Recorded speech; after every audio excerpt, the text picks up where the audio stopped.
Jay, you were having a conversation this morning with your daughter, and you were talking about number twos or second in commands in the companies, and you specifically used the example of Warren Buffett and his partner Charlie. So I wanted you to talk a little bit more about that, about number two and the importance of that position. Um, what I was talking about wasn't just about being number two. It's just understanding like visions and understanding where you fit in certain spaces. Everybody's taught to be number one, be number one, be number one. And I was saying that, me being an investor now, and going into that space for me, the biggest investor that we know in this country is Warren Buffett. So studying stuff that he's doing and he's done over the years, I just remember when I first saw, like really looked at something he was doing. Him and Bill Gates were going to China to do some business, and he had this guy named Charlie Monger with him, and I didn't know who he was. Nobody talked about him that much.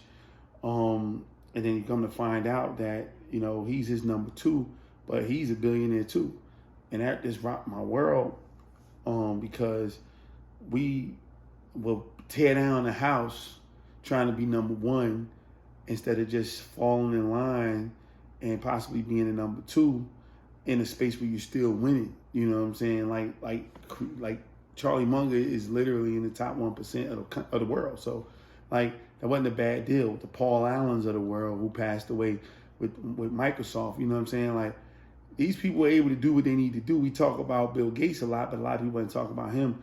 So I just was explaining to my daughter that if she's ever partnered with some people around people that have a vision or have the ball rolling, don't be the person to step in and tear it up.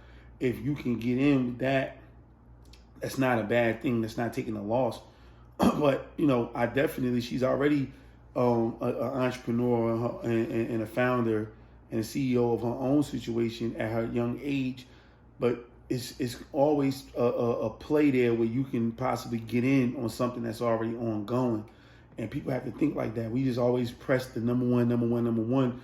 And people come in and they mess up very good things trying to, be the boss or something when that's not your position. So I think that's the biggest thing, is just learning how to play your position and understanding what your position in this company and how it helps.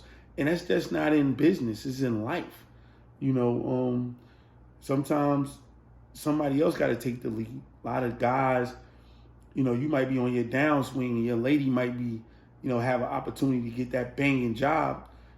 Don't try to stop her because of what these jokers talking about on social media. Like, if y'all working together, let her rock out. You know what I'm saying? So she can go.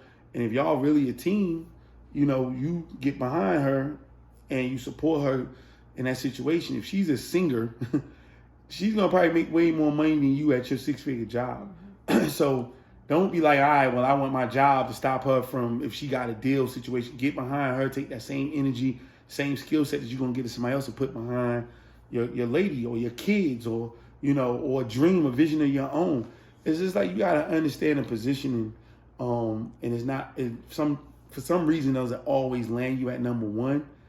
But that's why I love team sports, because when Michael Jordan won, everybody won. When LeBron wins, everybody won. When Tom Brady won, everybody won. So when you understand that when the team wins, everybody wins, I think you're better off that way.